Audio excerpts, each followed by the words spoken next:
Hey guys, HYDRA Shadow Legends. Welcome to the video. Send us some love, some positive vibes your way, especially if you need it out there today. Today we have a champion guide on the one, the only, Toshiro the Bloody. Toshiro the Bloody, I was so thrilled when I pulled this guy in my last Primal Shard opening video.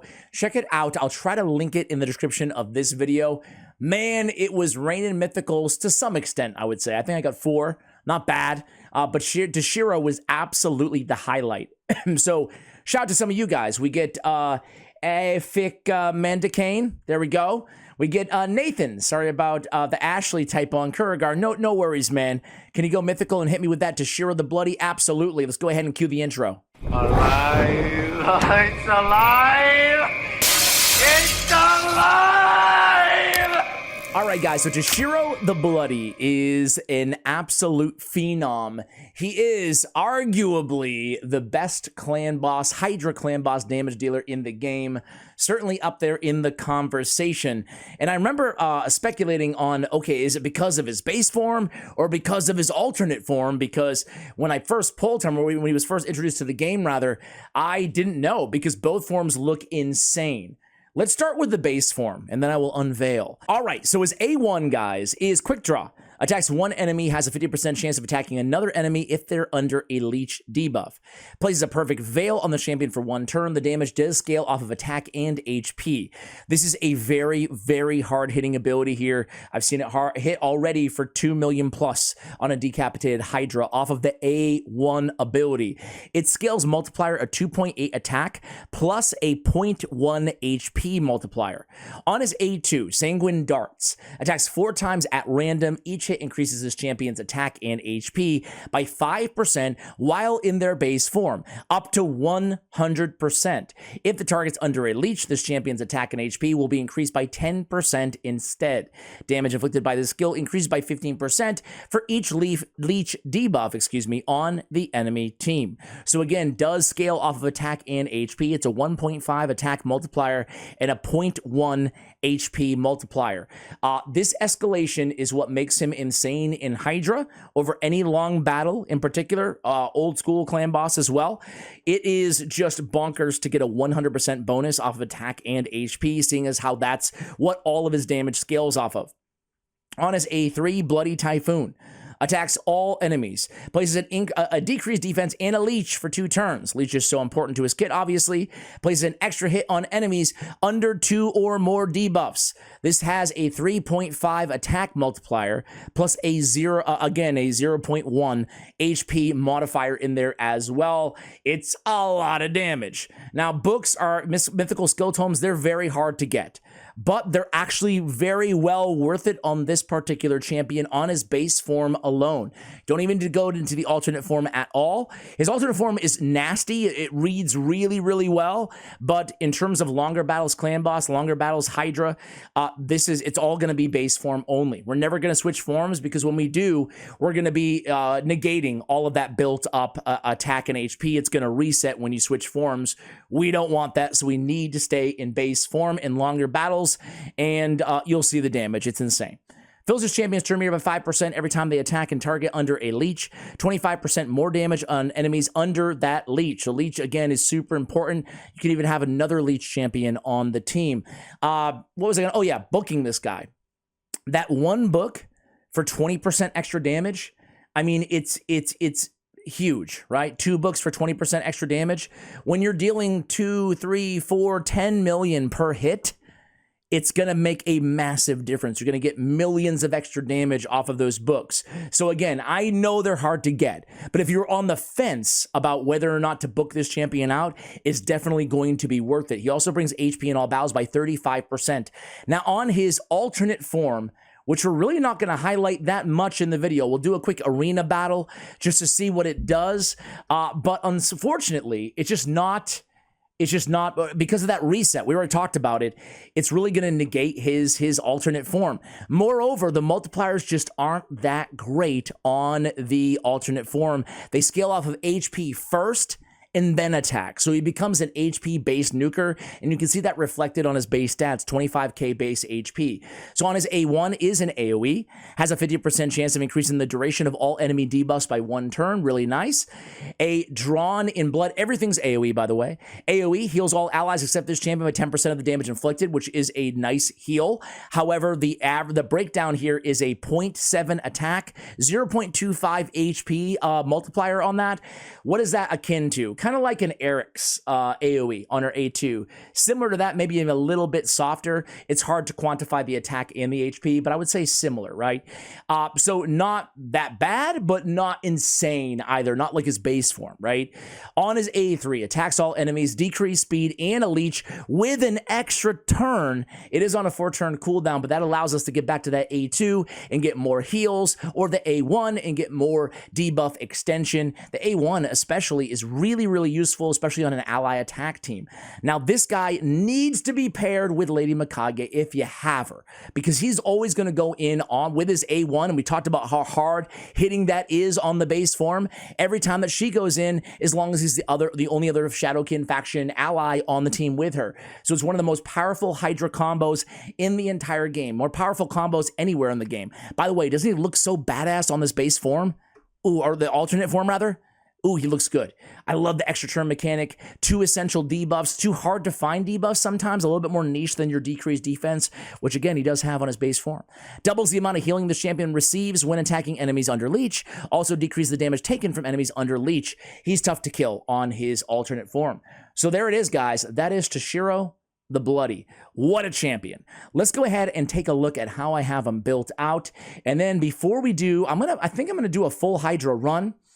What I'm probably going to do though is I'm probably going to go in and I am going to show you the beginning of the run, and then I'm going to cut with a screenshot at the end of the run, because I'm probably going to do it on mobile, to be honest with you guys. It's just a lot to, if I'm going to manual it, it's a lot to do on the PC, at least for me, because I'm not going to be around the PC today.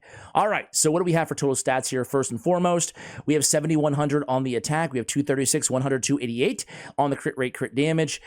Basically attack, crit rate, crit damage, you know, speed, and some accuracy too, because we want to land that decreased defense. Now, I'm running him with Lady Mikage in the lead because she has that juicy 80 accuracy aura, which is going to make sure that we land all of our debuffs with around a 360 or so accuracy total when you account for the aura.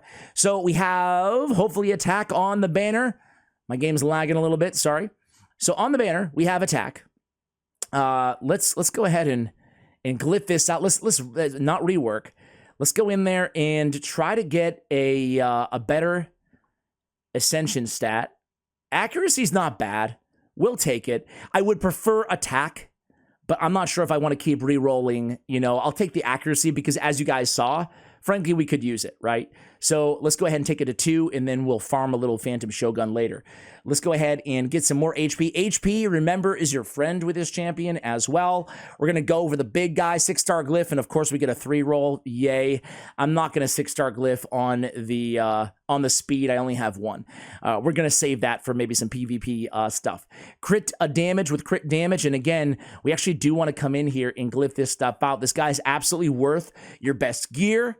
He's worth your best glyphs.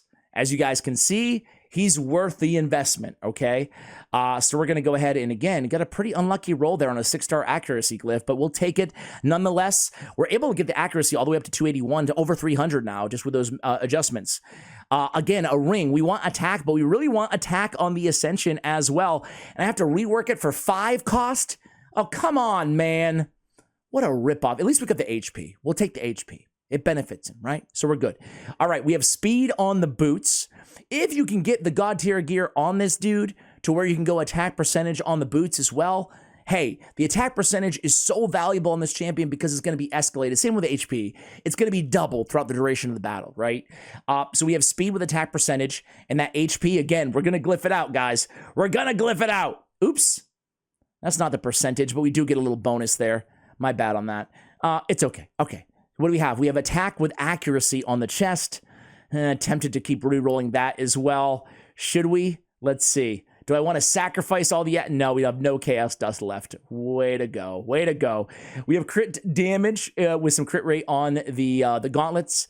And then again, we're looking for some HP, some attack on the rest of our gear here. So we'll need some more glyphs. But obviously, my favorite set for him, kind of burying the lead, is Merciless, right? Chance at decreasing the random skills cooldown. That's very, very useful for the A2 and the A3. And obviously, getting that 6-piece is going to be crucial to ignore 35% defense. That's the way to go. Otherwise, I would go with Savage and Cruel, or Lethal and Cruel, or Lethal and even Immortal to stack up some HP and some more survivability as well, depending on what you need. I do have a 1-piece Slayer on him as well, just for that extra crit rate to get to the 85, 100 total. Masteries. Well, you guys can see it here. We went down the right-hand side, picked up a little bit of extra accuracy, Master Hexer as well. Sniper only to get to the Master Hexer from the Cycle of Magic. On the offensive side of things, we came down, we went with War Master as our tier 6. The one that I really want to point out to you guys is Cycle of Violence.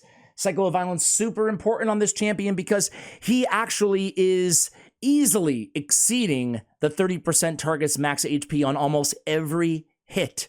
So it's going to be really valuable to get Cycle of Violence. Don't leave home without it on your Toshiro the Bloody. I actually want to give a shout to DeGreer, one of the best Hydra Clan Boss guys out there strategy-wise. He's the one who actually flagged that. He's like, Ash, make sure you mention Cycle of Violence. Super, super important on this champion. All right, guys, so that is, you saw the gear, you saw the builds. I have Crushing Rend on him at 6 stars. If it wasn't 6-star on the Blessing, I'd probably end up just going with Cruelty. Let's see what HellHades.com recommends. They recommend going with Heavencast 1 to 4. I think I would go Cruelty personally, but, you know, to each their own, of course. And then 5 or 6, they recommend Crushing Rend. You guys can see their overall rating for him is a 3.5. Oh. Hell Hades crew, you gotta change the rating. You gotta change the rating. You know what? I was on his, I'm sorry, my bad. A 4, but still, come on. For the best Hydra Clan Boss damage dealer in the game. 4 on his base form, 3.5 on his alternate. I do agree with the alternate is worse because of the multipliers again. Clan Boss, Hydra 5 out of 5, Doom Tower Waves 5 out of 5, Fire Knight 4.5, Dragon Hard. These are the best areas for this champion. Eternal Dragon, Dark Fae, he could just be a clearer for you, just smoke everybody and do some damage there. He's a damage dealer. He's a nuker, right? Like that's his utility. A tanky nuker who can scale up his HP, but he does such a good job at that one role. So I'm just going to keep him in this gear. We're going to give him a try in the arena just to see what kind of damage he can do on both of his forms, just for a quick PvP test before we jump into a Hydra Clan Boss battle. All right, so let's see. UDK team isn't super desirable, but who cares? Let's just throw him in this team. We already have it made anyway. The only problem here is we don't have an increase attack champion. So let's go ahead and throw Arbiter in there.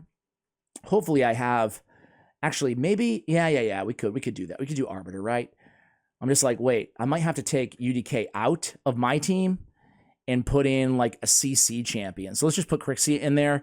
The team is not super important. It's just the damage check, right? So we don't have any debuffs other than his own decreased defense on this team.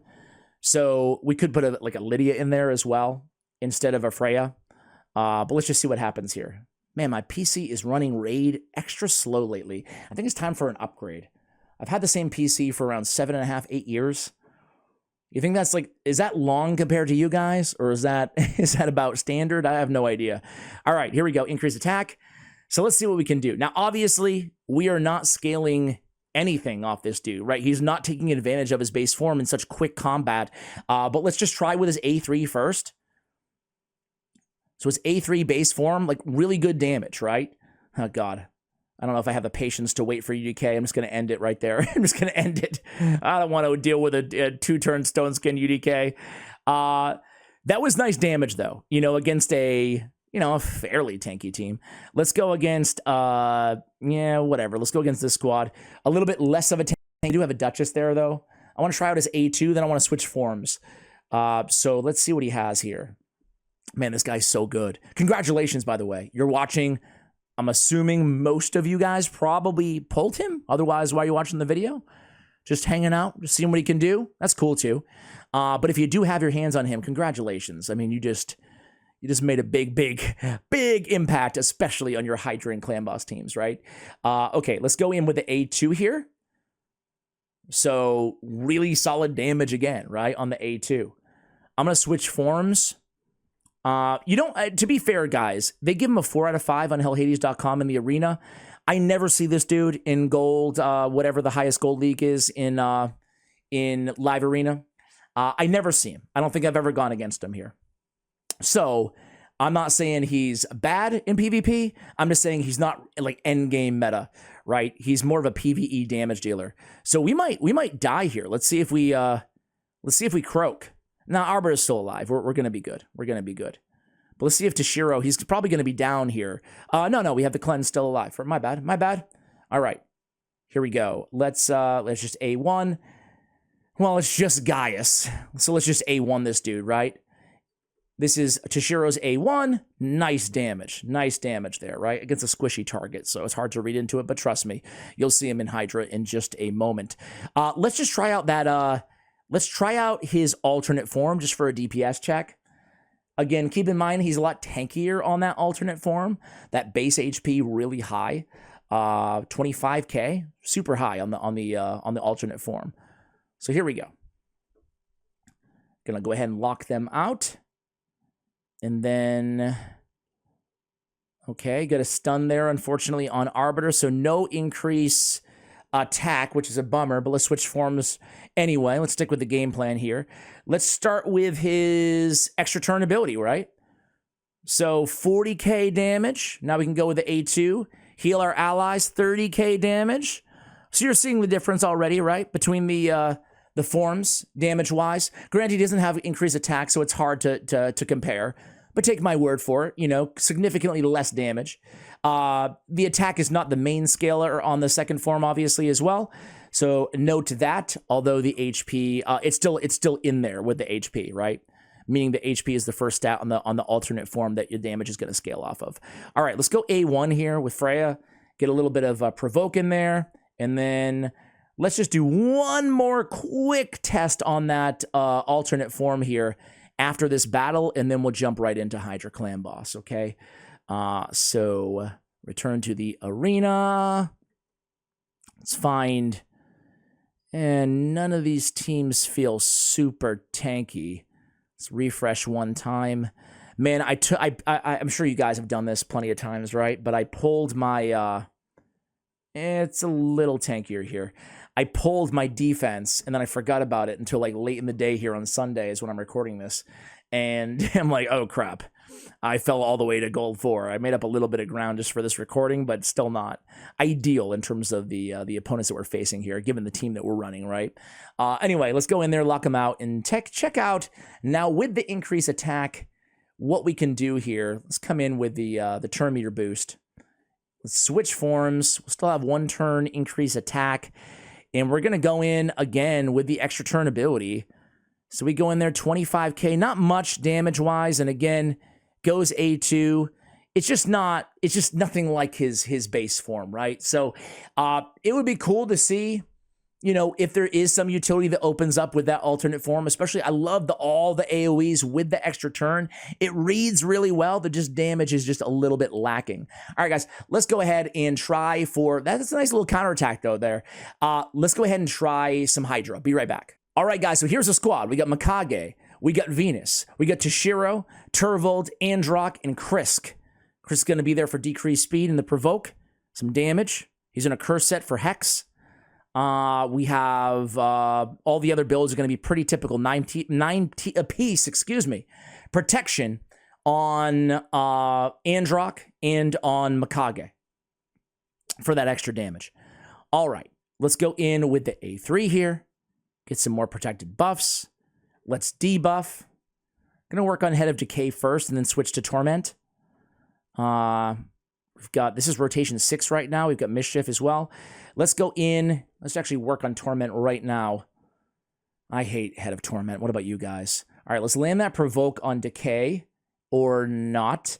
We might be... All right, let's go. And that's his A2 ability. We're going to have to deal with a Cleanse here, unfortunately. Okay. Silken Snare. Okay, so not ideal there in the very beginning, but it's okay. The good news is we have the decreased defense on Toshiro's A3 ability, so we can reapply these buffs, no big deal. Or these debuffs, excuse me, no big deal. But we want that double hit, so we want them to be under debuffs all the time as well. Let's go ahead and go in here and kill Torment. Oh, there we go. Good. Don't have to deal with that for a little bit. Wait till you see, so this damage. Look at the turn count right now, right? And then look at it in about boss turn 10 or so. And by the way, we can go in with the A1 here. It might be a weak hit. 660,000, that's his A1 right there, right? Now he goes in A3. You can see the damage is starting to pick up a little bit here. He lands his decreased defense on everybody. Starting to reapply those buffs. Get an extra turn. Now we can place the weaken on everybody. All right. Wait till things keep ramping up. You know how it is in Hydra, right? It's going to get those slow starts. You got to be cognizant also of leeches. Want to make sure we're always attacking under the leech, right? Okay. Let's take that extra turn. Just go in here and work on the exposed neck here. 3.8 million. Golly, that was a lot of damage. Let's go in here again. See if we can get a critical hit. 1.9 million off of the A1, joining in with Mikage on the A1. Let's land some decreased speeds here, Chris. That a boy. Let's go in again with the A2 ability. Look at 1 million plus on the A2. That was Toshiro's A2. You're starting to see the damage start to spike, right? And we're just getting into things. Got to be careful of that buff right there. This team, you may have noticed, does not have a reviver, and we're dealing a lot of damage. So you got to be very careful of the reflex. You have to avoid them at all costs, the reflect damage, that is. Let's go in on an ally attack here. Get some nice damage again. Oof, 2 more exposed next. We're at 37. 37 million damage. Want to go in A1 on Chris. Here's the A1 ability. Let's go in, not great options. Let's go against a no debuff exposed neck here. 929,000 with no debuffs. All right, let's go in, apply some HP burn. Now we've got 4 exposed necks. Now we want to get cooking here on the damage. So let's go ahead and start. Hopefully we can apply some serious debuffs. Let's see what Chris can do again. All right, excuse me, Chris. Turvold. Some nice damage there yourself, Turvold. Let's extend those buffs. And let's go in with the A2. More buff extension from Chris. And we're up next. One more turn. Here we go. All right, so let's go on the AoE. He's going to get 2 hits, 49 to 60 million. 11 million on that one AoE, and we're not even fully stacked up our damage yet. 62. Like I said, we're going to start getting into a rhythm here, and it's going to be bonkers in terms of the damage. All right, let's keep it going, keep it going. All right. And again, we want to choose wisely on Mikage's A1, so we can go in there with the A1 and get an extra 2.1 million on that A1 ability just on joining with Mikage. Here's his A2. 85, another 10 million off of his A2. See how this damage is starting to really escalate here, guys? Oh man, he pairs well with like a Shuzen in moments like this as well, to just keep getting back to him, because all he needs to do is take a turn, right? Like all of his abilities are going to deal 10, 20 million damage per shot, right? With the exception of the A1, of course. But again, we're going to A1, and he's going to join in. He's the only other Shadowkin on the team. 2.3 million right there. Man, that's juicy. That is juicy. Another 2 million there on that head. Going to come in with the AoE right now. Boom, boom. Another whatever, a lot of damage. You guys get the point here. Toshiro's just a beast. I'm going to end this battle, but then I'm going to come back and I'm going to show you the end result. So we're going to end this battle. Just want to do a quick DPS check here. Putting out 40 million damage. And we're just getting started here, guys. All right, I'll come back to you guys in a little bit here, and we'll see how this team ended. All right, guys, so what do you think? 2.25 billion damage. That's the good news. The bad news is our boy died. But he didn't die till turn count 1400, so, you know, he still made it over 95% of the way there. But hey, overall, I'm really pleased with this damage. We're going to go ahead and end the battle after these 2 turns. And man, this guy's an absolute monster. Obviously, I hope you guys don't mind using, you know, kind of an end game team. Mythical's on the team. But either way, I wanted to show you like what my team actually looks like with him on it. And look at that, 1 billion overall damage. Let me make myself a little bit smaller here. 1 billion damage from a man. 600 million from Turvold, 437 for Christ, most of that is Hex, and then 122 from Venus, 51 from Androck, and Lady Mikage at 40 million damage. So yeah, Toshiro is an absolute stud. Let's keep that result because God, I don't want to do another 2 hours. I was doing it in the background on work meetings, so no big deal. But man, these manuals do take a long time, so I had some breaks in between. But guys, there it is. That is a guide on Toshiro the Bloody. What a champion inside this game. What a Hydra beast inside this game. Let me know what you guys think of this champion. And again, if you have him, congratulations. Much love, and as always, take care, guys.